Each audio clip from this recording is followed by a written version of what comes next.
नमस्कार दोस्तों, स्वागत है आपका हमारे आज की करंट अफेयर की क्लास में। शुरुआत करते हैं दोस्तों अपने पहले करंट अफेयर्स में, जिसमें सुप्रीम कोर्ट ने टिप्पणी की है कि अगर बच्चे के माता पिता दोनों आईएएस हैं तो उसको आरक्षण का लाभ लेने की आवश्यकता नहीं है।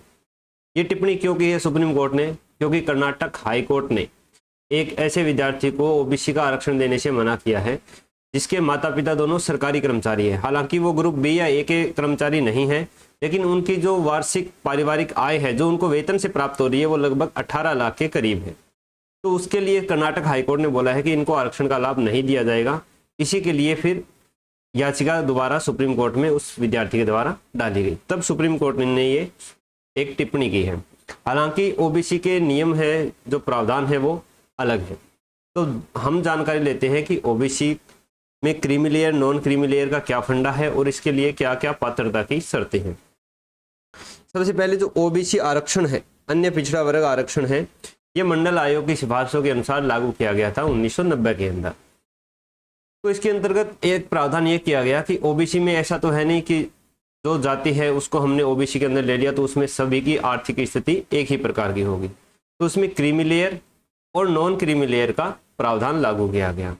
सुप्रीम कोर्ट ने बार बार बाद में बोला है कि अभी हमें एससी एसटी में भी ये प्रावधान है वो लागू करना चाहिए, क्योंकि जो आरक्षण का लाभ उठा करके सरकारी नौकरियों में ऊंचे पदों पर जा चुके हैं, उनके बच्चे हैं, उनकी सामाजिक स्थिति भी बढ़िया है, उनकी आर्थिक स्थिति भी बढ़िया है, शैक्षणिक स्थिति भी बढ़िया है, तो उनको बाद में आरक्षण का लाभ देने की आवश्यकता नहीं है। बाकी जो बच गए हैं उनको आरक्षण का लाभ हमें देना चाहिए। लेकिन अभी तक ओबीसी के जो प्रावधान है उसमें किसी प्रकार का चेंज नहीं किया गया है।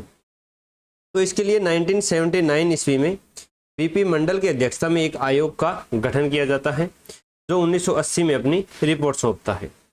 इसमें अन्य पिछड़ा वर्गों के लिए 27% आरक्षण देने का प्रावधान था। और ये प्रावधान है वो हमारे प्रधानमंत्री थे वीपी सिंह, उनके द्वारा 7 अगस्त 1990 को संसद में ये घोषणा करके लागू किए जाते हैं। 2006 में ये 27% आरक्षण है वो शैक्षणिक संस्थानों में भी लागू किया गया।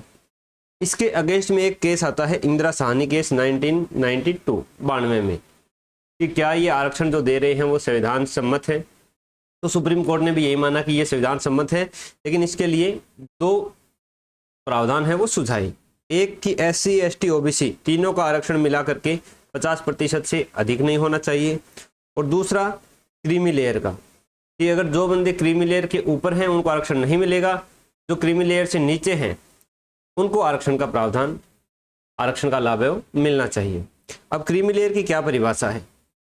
एक परिभाषा दी गई है जिसके माता पिता सरकारी कर्मचारी हैं, कि या तो माता या पिता दोनों में से कोई एक ग्रुप ए अधिकारी हो, उसको आरक्षण का लाभ नहीं मिलेगा, या माता और पिता दोनों ग्रुप बी अधिकारी हों तो उनको आरक्षण का लाभ नहीं मिलेगा। ग्रुप बी में माता और पिता दोनों का ग्रुप बी होना जरूरी है। अगर दोनों में से एक ग्रुप बी नहीं है, नॉर्मल कर्मचारी है, तो भी उनके बच्चे को ओबीसी का लाभ है वो मिलेगा। या फिर माता पिता में से कोई एक है वो संवैधानिक पद पर हो, जैसे राष्ट्रपति, उपराष्ट्रपति, हाईकोर्ट, सुप्रीम कोर्ट के जज हो गए, इन पर हो। अगर वो सशस्त्र सेना में उनके माता पिता है तो वो कर्नल रैंक के अधिकारी हैं या उनसे ऊपर के अधिकारी हैं, तो उनके बच्चों को आरक्षण का लाभ नहीं दिया जाएगा। फिर इसमें आर्थिक स्थिति के लिए क्या रखा गया? आर्थिक स्थिति में उनकी पारिवारिक सालाना आय है वो 8 लाख से अधिक नहीं होनी चाहिए। 2017 में ये प्रावधान किया गया था। शुरू में 1 लाख रुपए से इसको शुरू किया गया था, लेकिन उनके पारिवारिक आय में उनके माता पिता का वेतन और कृषि से प्राप्त आय है वो नहीं जोड़ी जाएगी। इन वेतन और कृषि को छोड़ करके आय है वो 8 लाख होनी चाहिए, तभी वो क्रीमी लेयर में आएंगे। तो ये है अपना ओबीसी आरक्षण के प्रावधान। फिर आया है कि जो हाईकोर्ट है उसने पहले बोला था हमारी राज्य सरकार को कि 15 अप्रैल तक पंचायत निकाय चुनाव है वो हो जाने चाहिए। उसके बाद भी चुनाव नहीं हुए, तो अब दोबारा हाईकोर्ट ने अल्टीमेटम दिया है, यानी फाइनल उनको बोला है कि आपको जो 31 जुलाई है उससे पहले पहले सारे पंचायती है चुनाव है वो कंप्लीट कर लेना चाहिए। तो इसका हम थोड़ा सा देख लेते हैं। 14 नवंबर 2025 को 439 याचिकाओं पर सुनवाई करते हुए राजस्थान हाईकोर्ट ने ये आदेश दिया था कि जो परिसीमन है वो 31 दिसंबर 2025 तक कंप्लीट करना चाहिए। परिसीमन राज्य में मतलब है कि जो नई ग्राम पंचायतें बनाई गई है, पंचायत समितियां बनाई गई है, वो आपको 31 दिसंबर 2025 तक कंप्लीट कर लेना है और चुनाव 15 अप्रैल 2026 से पहले कंप्लीट कर लेने हैं। लेकिन राज्य सरकार ने कुछ बहाने बनाते हुए इनको नहीं करवाया, जिसमें एक तो ओबीसी आयोग की रिपोर्ट का हवाला दिया। ओबीसी आयोग की रिपोर्ट क्या होती है कि जब भी परिसीमन होता है तो उसमें एक ओबीसी आयोग है, उसका गठन किया जाता है। वो पूरा डाटा कलेक्ट करके बताता है कि ओबीसी का आरक्षण है वो कितना प्रतिशत रहेगा और कौन सी जगह पर हमें ओबीसी रिजर्व सीट है वो देनी है। इसके लिए ट्रिपल टेस्ट विधि अपनाई जाती है। सबसे पहले आयोग का गठन, फिर वो डाटा कलेक्शन करता है और फिर आरक्षण की व्यवस्था लागू की जाती है। तो ये 9 मई 2025 को ही गठित हो गया था। तो हाईकोर्ट ने बोला कि 1 साल का समय बहुत होता है इस आयोग को अपना डाटा कलेक्ट करने और रिपोर्ट सौंपने में, तो ये सरकार की ही विफलता है। दूसरा, फिर मौसम का हवाला दिया कि मौसम भी सही नहीं है, गर्मी पड़ रही है, फिर बाद में खेतीबाड़ी का भी काम आ जाएगा, तो ऐसे में चुनाव करवाने उपयुक्त स्थिति नहीं है। तीसरा, वन स्टेट वन इलेक्शन की तरफ भी जा रही है कि कुछ जो पंचायत समितियां हैं उनके चुनाव वो दिसंबर 2026 में होने हैं, तो उनको एक साथ ही करवा लिया जाए। लेकिन कोर्ट ने इन तीनों बहानों को ही नकार दिया है और उनको बताया है कि जो परिसीमन या जो भी मतदाता सूचियां हैं उनमें करेक्शन है वो 20 जून 2026 तक हो जाना चाहिए और चुनाव 31 जुलाई 2026 से पहले पूर्ण करवा लिए जाने हैं। तो 31 जुलाई 2026 से पहले हमारे पंचायती चुनाव है वो हो जाएंगे। अब कोर्ट को ये आदेश आए हैं। इसके बाद एक अमेरिकन एजेंसी है AIAAA, American institute of aeronautics and astronautics. इन्होंने जो अपना चंद्रयान 3 मिशन था उसको गोडार्ड एस्ट्रोनॉटिक्स अवार्ड है उससे सम्मानित किया है और अमेरिका में भारत के राजदूत हैं विनय मोहन क्वात्रा, इनके द्वारा भारत और इसरो की तरफ से ये अवार्ड ग्रहण किया गया। क्यों ग्रहण किया, मतलब क्यों ये अवार्ड दिया गया? तो एक तो है कि चंद्रमा के दक्षिण ध्रुव पर हमारी पहली सफल लैंडिंग थी जो 23 अगस्त 2023 को हुई थी। इसके अलावा हमने चंद्रमा की सतह पर सल्फर, भूकंप और तापमान की भी से संबंधित वैज्ञानिक चीजों की पुष्टि की है इसके लिए। फिर अगला करंट अफेयर है कि राज्यसभा की 24 सीटों पर 18 जून को वोटिंग की जाएगी। अभी राज्यसभा के 10 राज्यों में 24 सीटें हैं, उन पर चुनाव किया जाना है। वो 10 राज्य कौन से हैं?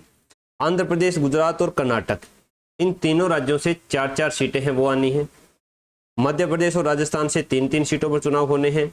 झारखंड से 2 सीटों पर और मणिपुर, मेघालय, मिजोरम, अरुणाचल प्रदेश में 1-1 सीट पर चुनाव होने हैं। तो 4-3 12, 6-3 दूनी 6 और 2 12, 6 18, 2 20 और 4 ये हो गए 24 सीटों पर चुनाव होने हैं राज्यसभा। राज्यसभा के सदस्यों का कार्यकाल 6 वर्ष का होता है।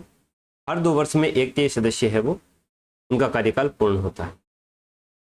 और इनमें जो वरीयता भरने के लिए बैंगनी रंग का स्केच पेन है वो इस्तेमाल किया जाएगा। अब राज्यसभा की जो चुनाव होता है उसमें मतदान होता है वो ईवीएम से नहीं होता है, बैलेट पेपर से होता है। और बैलेट पेपर में भी ये नहीं है कि आप किसी एक नाम के आगे मोहर लगा देंगे, उसमें हमें वरीयता भरनी होती है, प्रायोरिटी डिसाइड करनी होती है कि मैं 1 नंबर पर इसको सदस्य देखना चाहता हूँ, 2 नंबर पर इसे, 3 नंबर पर इसे, इस प्रकार से उसके हिसाब से फिर मतों का मूल्य निकाला जाता है और विजेता घोषित किया जाता है। कैसे निकलता है वो भी अब हम देखेंगे। सबसे पहले देख लेते हैं कि राज्यसभा सदस्य होने के लिए क्या पात्रता होनी चाहिए। वह भारत का नागरिक हो, 30 वर्ष की आयु पूर्ण कर चुका हो। लोकसभा के लिए 25 साल है, राज्यसभा के लिए 30 साल है। वह किसी भी राज्य या केंद्र शासित प्रदेश की जो मतदाता सूची है उसमें उसका नाम होना चाहिए। 2003 से पहले यह प्रावधान था कि जिस राज्य में राज्यसभा की सीट भरी जानी है वह व्यक्ति उसी राज्य की मतदाता सूची में उसका नाम होना चाहिए, लेकिन 2003 से ये चेंज कर दिया गया है। और उसे सक्षम प्राधिकारी के समक्ष शपथ लेनी है जो 3री अनुसूची में दी गई है। तो ये पात्रताएं हैं। मतदान की प्रक्रिया क्या होगी? मतदान कौन करेंगे? इसमें राज्य विधानसभा के जो निर्वाचित सदस्य हैं उनके द्वारा मतदान में भाग लिया जाता है, वोट डालते हैं। विधान परिषद या राज्यपाल द्वारा जो मनोनीत सदस्य होते हैं वो चुनाव में भाग नहीं लेते हैं। बैलेट पेपर होता है, ईवीएम नहीं होता और वरीयता क्रम के अनुसार डिसाइड होता है। न्यूनतम वोट फॉर्मूला निकाला जाता है कुल मतदाता बटे कुल सीट +1 और फिर +1। इतनी अगर मत मिलेंगे तो उसको विजेता घोषित किया जाएगा। जैसे राजस्थान में कितने हैं विधानसभा सीटें? 200 है, तो 200 बटा कितने सीटों पर चुनाव होना है? 3 सीटों पर, तो 3 + 1 और +1, तो 200 बटे 4 +1, तो 50 + 1 हो गया 51। तो जिस व्यक्ति को 51 वोट मिल जाएंगे उसको विजेता घोषित किया जाएगा। अब सामान्यतः प्रक्रिया क्या होती है, जैसे बैलेट पेपर कैसे होता है, इस प्रकार से होता है A, B और C, और इसमें हमें वरीयता है वो डिसाइड करनी होती है। जैसे A को हम 2 नंबर, B को हम 1 नंबर, C को हम 3 नंबर पर, ऐसे वरीयता डिसाइड करके सारे बंदे बैलेट पेपर डालते हैं। अब जिस बंदे को 51 मतों में 1 नंबर वरीयता मिल जाएगी वो विजेता घोषित हो जाएगा। अब जितने भी बंदे हैं 3 सीटों पर हमें लेने हैं, तो फिर जैसे ए को मिल गए मान लीजिए 55 मतों में 1 पर विजेता मिल गई, बी को मिल गया, इसमें 4 हो गए मान लीजिए खड़े, क्योंकि अगर 3 ही खड़े होते हैं तो उनको सीटों के हिसाब से बंटवारा हो जाता है। जैसे बीजेपी के पास 115 सीट है, कांग्रेस के पास 70 सीट है अभी वर्तमान में, तो 51 और 51 102 सीटें चाहिए 2 सदस्यों के लिए, और इसको 1 सीट चाहिए, तो 2 सदस्य बीजेपी के बन जाएंगे निर्विरोध और 1 सदस्य कांग्रेस का बन जाएगा राज्यसभा का सदस्य। लेकिन इसकी जगह अगर कोई 4 खड़े हो जाए, कोई निर्दलीय खड़ा हो जाए, या फिर बीजेपी ये सोचे कि मैं जो निर्दलीय विधायक हैं उनको अपनी ओर मिला करके अपना भी तीसरा सदस्य बनाना चाहता हूं, तो जब 4 सदस्य खड़े होंगे फिर इन वोटिंग की काउंटिंग की जाती है। बी को मिल गए मान लीजिए 52, सी को मिल गए 46 और डी को मिल गए 40। तो ये दोनों तो 51 मिल गए इनको 1 नंबर वरीयता, लेकिन सी को 46 में ही 1 नंबर वरीयता मिली है और डी को 40 में ही 1 नंबर वरीयता मिली है। फिर क्या होगा, जो बी और ए वाले हैं वोट, इनमें 2 नंबर वरीयता देखी जाएगी कि किसको मिला है। अगर 2 नंबर वरीयता में सी को ज़्यादा मिलती है तो सी विजेता घोषित हो जाएगा। उसमें मतों का मूल्य निकाला जाता है। जैसे ए को 55 वोट मिले, इसमें से सी को वरीयता देने वाले थे 15 विधायक थे मान लें, ठीक है, तो इसको एक्स्ट्रा कितने वोट मिले हैं, 51 से एक्स्ट्रा कितने हैं इसके 4, तो 4/55 इसके एक मत का मूल्य आएगा 0.07 के लगभग आएगा। इसको फिर 15 से गुणा करेंगे, फिर लगभग 2.5 इसको मत मिलेंगे। तो इसी प्रकार इसमें जुड़ते चले जाएंगे। फिर अगला है अपना डिफेंस से रिलेटेड करंट अफेयर्स, कि हमने एक ड्रोन बनाया है वायु अस्त्र 1, वायु अस्त्र फर्स्ट ड्रोन। किस प्रकार का ड्रोन है ये लोइटरिंग म्यूनिशन सिस्टम है, तो आत्मघाती ड्रोन बोला जाता है। इस ड्रोन में हम अपना विस्फोटक पदार्थ है वो लगाकर भेजते हैं और किसी जगह पर ये ड्रोन जाकर गिरता है, खुद भी नष्ट होता है और साथ में दुश्मन का जो भी एरिया होता है उसको नष्ट कर देता है। इसका 2 जगहों पर सफल परीक्षण किया गया है एक्सट्रीम कंडीशन में। एक जैसलमेर के पोखरण में, जहाँ पर अत्यधिक तापमान है, वो धूल भरी आंधियाँ भी चलती है, लू चलती है, एक्सट्रीम कंडीशन है, तो वहाँ पर इसकी मेटलर्जी को टेस्ट किया गया। कहीं इलेक्ट्रॉनिक सिस्टम इसके अंदर जो है वो ज़्यादा तापमान होने के कारण फैल तो नहीं हो जा रहा है इस चीज़ की। दूसरा किया गया जोशीमठ में, जोशीमठ पड़ता है उत्तराखंड में, जो लगभग 14,000 फीट की ऊंचाई पर है। वहाँ पर इसको टेस्ट किया गया। वहाँ पर तापमान है वो माइनस में रहता है और वहाँ पर भी थोड़े बहुत तूफान है वो आते रहते हैं बर्फीली हवाओं के, तो उसमें भी इसका इलेक्ट्रॉनिक वगैरह चेक किया गया। तो दोनों जगह ये सफल परीक्षण इसका कर लिया गया है। इसकी रेंज है दोस्तों 100 किलोमीटर तक और टाइम है इसका 90 मिनट तक। 90 मिनट तक होवरिंग कर सकता है और मैक्सिमम रेंज इसकी 100 किलोमीटर तक ही जा सकता है। इसमें जो CEP है, सर्कुलर एरर प्रॉब्लम, यानी जो इसको टारगेट दिया जाएगा, जो इसको कोऑर्डिनेट्स दिए जाएंगे, वहाँ पर ये 1 मीटर के दायरे के अंदर उस टारगेट को हिट कर देगा। पेलोड कितना मैक्सिमम विस्फोटक पदार्थ ले जा सकता है, 10 kg तक ले जा सकता है। डे और नाइट दोनों में काम कर सकता है। सेंसर्स लगे हुए हैं नाइट के लिए, इंफ्रारेड सेंसिंग सिस्टम है और हीट को ऑब्जर्व करके ये टारगेट को हिट कर सकता है। इन फ्लाइट रीडायरेक्शन, अगर ये इन फ्लाइट है यानी उड़ रहा है और वहाँ से इसको डायरेक्शन चेंज करनी है, टारगेट चेंज करना है, वो भी हो सकता है। रियल टाइम मिशन अबॉर्ट है, मिशन अबॉर्ट कमांड भी दी जा सकती है इसको, ताकि ये टारगेट पे न गिर के या तो वापस लैंडिंग कर जाए या फिर इसको हवा में ही नष्ट कर दिया जाए।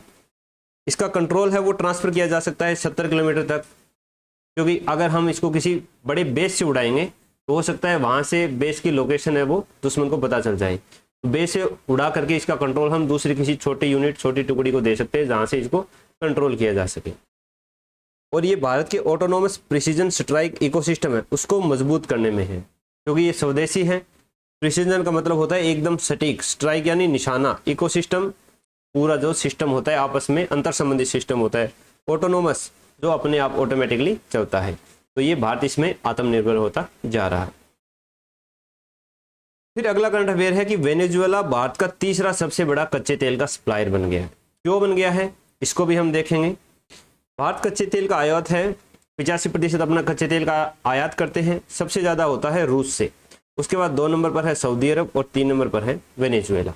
वेनेजुएला से हम क्यों खरीद रहे हैं कि एक तो ये सस्ते रेट में हमें मिल रहा है, दूसरा ये जो कच्चा तेल है वो अधिक सल्फर वाला तेल है, जो एक जिसकी क्वालिटी थोड़ी डाउन मान सकते हैं, लेकिन जो अपनी गुजरात में रिफाइनरीज है वो इसको पेट्रोल डीजल में अलग अलग करने में सक्षम है। तो ये हमें सुविधाजनक रूप से मिल रहा है। और बात करें मई 2026 में हमारा जो पेट्रोलियम आयात है वो 8% बढ़ा है। प्रधानमंत्री मोदी जी कह रहे हैं कम यूज़ करो, जबकि 8% आयात हमारा बढ़ा है।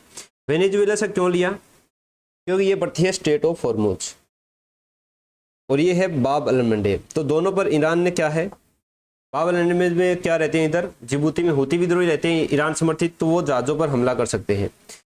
हॉर्मुज स्टेट में ज़्यादातर जहाज़ है वो अटकी हुई हैं, तो इससे बचने के लिए भारत है वो वेनेजुएला से तेल वो खरीद रहा है, ताकि ये दोनों ही चीज़ें बाईपास हो जाए और हमें तेल की आपूर्ति है वो सस्ते दामों में और लगातार होती रहे। हालांकि ये दूरी थोड़ी सी पड़ती है, ट्रांसपोर्टेशन ज़्यादा पड़ता है, लेकिन समुद्री ट्रांसपोर्टेशन है वो इतना ज़्यादा महंगा नहीं होता है, तो हमारे ये लिए ये अच्छी चीज़ है, सुलभ है। फिर दूसरा है साइप्रस देश से रिलेटेड, ये एक आइलैंड कंट्री है, इसकी राजधानी है निकोसिया। उसके राष्ट्रपति से शुक्रवार को प्रधानमंत्री जी की मुलाकात होती है। उसके राष्ट्रपति हैं निकोस क्रिस्टोडोलाइडस और ये मुंबई में ट्रेड ऑफिस खोलने का एक समझौता होता है और आईमैक पर चर्चा होती है। आईमैक यानी India middle east Europe corridor, पहले भी हम इसकी बात कर चुके हैं। ये इंडिया को मिडल ईस्ट से लेकर के और वहाँ पर यूरोप से जोड़ने का एक कॉरिडोर बनाने की संकल्पना है, जिसमें मुंबई से जबेल अली यूएई तक क्या होगा, समुद्री मार्ग होगा। फिर यहाँ से और इजराइल तक ये रेल मार्ग होगा। फिर इजराइल से वापस ग्रीस तक ये क्या होगा, समुद्री मार्ग होगा। और यूरोप, मिडल ईस्ट और इंडिया है वो एक कॉरिडोर के माध्यम से जुड़ जाएंगे। फिर वही क्वाड की बैठक, 4 देश भारत, जापान, अमेरिका, ऑस्ट्रेलिया, कल हमने डिटेल में देखा था।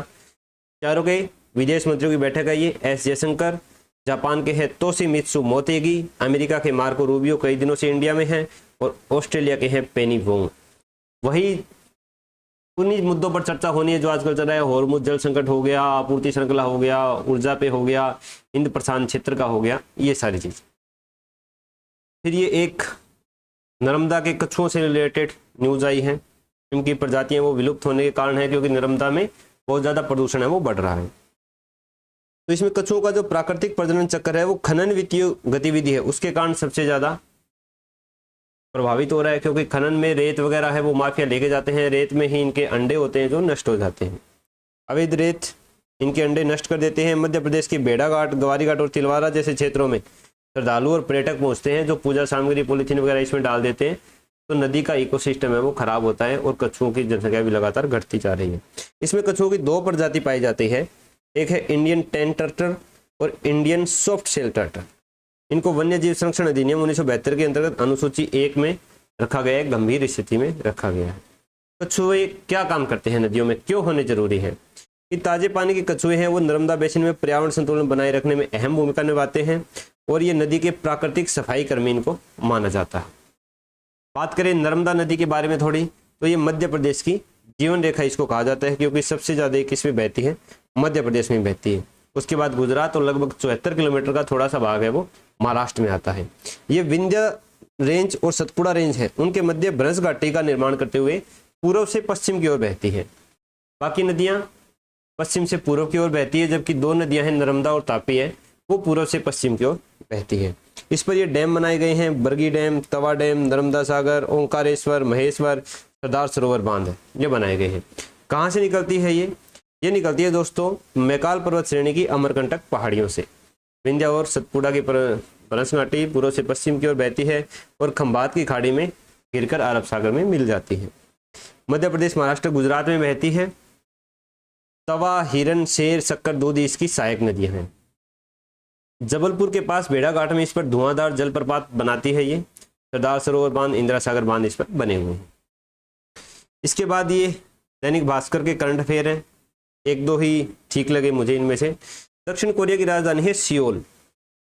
वहां पर हमारे जो रक्षा मंत्री है राजनाथ सिंह, उनके द्वारा भारतीय युद्ध स्मारक का अनावरण किया गया था।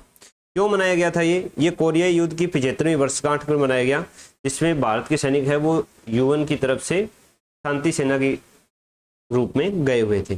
यहाँ की जो 16 पैराफील्ड एम्बुलेंस थी, जहाँ पर युद्ध में घायलों के लिए बहुत ज़्यादा सेवा दी, उसके लिए ये बनाया गया है। और केरलम में देश का पहला एआई मंत्रालय है वो बनाया गया, तो ये है इससे रिलेटेड। फिर राजस्थान में औद्योगिक प्रोत्साहन नीति 2026 पर काम शुरू हो गया है और पीपीपी मॉडल पर औद्योगिक पार्क विकसित किए जाएंगे। बात करते हैं पीपीपी मॉडल होता क्या है। पीपीपी मॉडल का मतलब है पब्लिक प्राइवेट पार्टनरशिप, यानी किसी भी काम को करने में सरकार की भी भूमिका होगी, प्राइवेट सेक्टर दोनों मिलकर काम करेंगे ताकि गति मिलती रहे और प्रशासनिक कार्य है वो भी एकदम कंट्रोल में रहे। इसके अंतर्गत औद्योगिक प्राक प्रोत्साहन नीति है वो 2026 को प्रोत्साहन दिया जा रहा है। सबसे पहले कहाँ पर विकसित किए जाएंगे, अजमेर के भिनाई और दौसा की बांदीकुई में इसकी जमीन आवंटन के लिए टेंडर निकाले गए हैं। साथ में स्टेट की तरफ से यानी सरकार की तरफ से कौन आएगा, Rajasthan state industrial development and investment corporation यानी रिको और कोई निजी कंपनियां हैं वो मिलके इनका विकास करेगी। फिर अपना लास्ट है ये खुफिया न्यूज़ मिली है भास्कर वालों को कि बांग्लादेश ने अमेरिकी युद्धपोतों को 2 बंदरगाह सौंप दिए हैं और पाकिस्तान ने बांग्लादेश को 2 JF-17 के सिमुलेटर एयरक्राफ्ट दिए हैं। सिमुलेटर यानी जिनसे सीखा जाता है, ओरिजिनल नहीं होते हैं, एक प्रकार से पायलटों के प्रशिक्षण के लिए। अमेरिका बांग्लादेश में 3 समझौते हुए हैं। पहला है art agreement on reciprocal trade, ये एक व्यापार समझौता है। फिर ये 2 समझौते हैं, ये हमारे लिए खास हैं, एक है अक्सा, दूसरा है जिसोमिया। अक्सा है वो use port and airbase, America है वो बांग्लादेश के पोर्ट और एयरबेस है वो यूज कर सकता है, अपने सेना यहाँ पर भेज सकता है, रसद सामग्री के लिए यूज कर सकता है। और जिसोमिया में है सीक्रेट इन्फॉर्मेशन का आदान प्रदान, बांग्लादेश और अमेरिका दोनों सीक्रेट इन्फॉर्मेशन का आदान प्रदान करेंगे। क्यों कर रहा है ये अमेरिका, इसलिए कर रहा है क्योंकि जो हिंद प्रशांत क्षेत्र है वहाँ पर जो चीन की गतिविधियाँ बढ़ रही है उनको कंट्रोल करने के लिए ये किया जा रहा है। भारत का भी इस पर असर पड़ेगा, अपने अंडमान निकोबार है वो भी सबसे ज़्यादा असर पड़ेगा, जो मलक्का जल संधि है उस पर कंट्रोल है वो बढ़ता जाएगा। कौन कौन से बंदरगाह दिए हैं बांग्लादेश ने, एक है चटगांव बंदरगाह, एक है मतारबाड़ी बंदरगाह। और पाकिस्तान ने बांग्लादेश को 2 JF-17 दिए हैं। जो JF-17 विमान है ये पाकिस्तान और चीन दोनों ने मिलकर बनाए हैं। अगर इनका सिमुलेशन हो जाता है सिमुलेटर, तो फिर 3 महीने बाद इनकी पहली खेप है वो पाकिस्तान बांग्लादेश को देंगे। ज़्यादा कोई इसमें डरने वाली बात है नहीं, क्योंकि भारत भी अपने जो विमान है वो दूसरे देशों को निर्यात करता रहता है और सारी चीज़ों का जुगाड़ अपने इंडिया के पास है। तो ये थे अपने आज के मुख्य करंट अफेयर्स। आप कई बार कमेंट करते हो कि सर थोड़ी लंबी क्लास हो जाए, तो जितने करंट अफेयर्स आते हैं अपने एग्जाम से रिलेटेड, फालतू के करंट अफेयर्स को ना इंक्लूड करते हुए वो मैं समझाता हूँ। तो कई बार क्लास छोटी रहती है, 10 मिनट के अंदर रह जाती है, कई बार ये 20 मिनट तक भी हो जाती है। तो वो कंटेंट पर है, और कहीं से कंटेंट लाता नहीं हूँ मैं, जो अपने अखबार में न्यूज़पेपर में आता है उसी से रिलेटेड चीज़ें हैं वो हम बातचीत के ज़रिए सीखते हैं। तो आपको ये क्लास कैसी लगी मुझे ज़रूर बताना कमेंट करके। अगर आप नए हो तो चैनल को सब्सक्राइब करके बेल वाला आइकन ज़रूर दबा लें। अपने दोस्तों को भी ये चैनल ज़रूर शेयर करें अपने व्हाट्सएप टेलीग्राम पर स्टेटस वगैरह लगा के, ताकि ज़्यादा से ज़्यादा अपने भाई बहन है वो इसका लाभ उठा पाए। इसके अलावा मेरी Indian polity, Indian economy, Rajasthan polity, Rajasthan history की क्लासेज की प्लेलिस्ट भी है, वो भी आप देख सकते हो। वहाँ पर भी मैंने शॉर्ट में जल्दी में थोड़ी चीज़ें कवर करने का प्रयास किया है। तो मिलते हैं दोस्तों नेक्स्ट वीडियो में, और इसकी PDF है वो मैं मेरे टेलीग्राम चैनल पर डाल दूंगा, जिसका लिंक मैंने नीचे डिस्क्रिप्शन में दे रखा है। तो ठीक है, अगली वीडियो में मिलते हैं।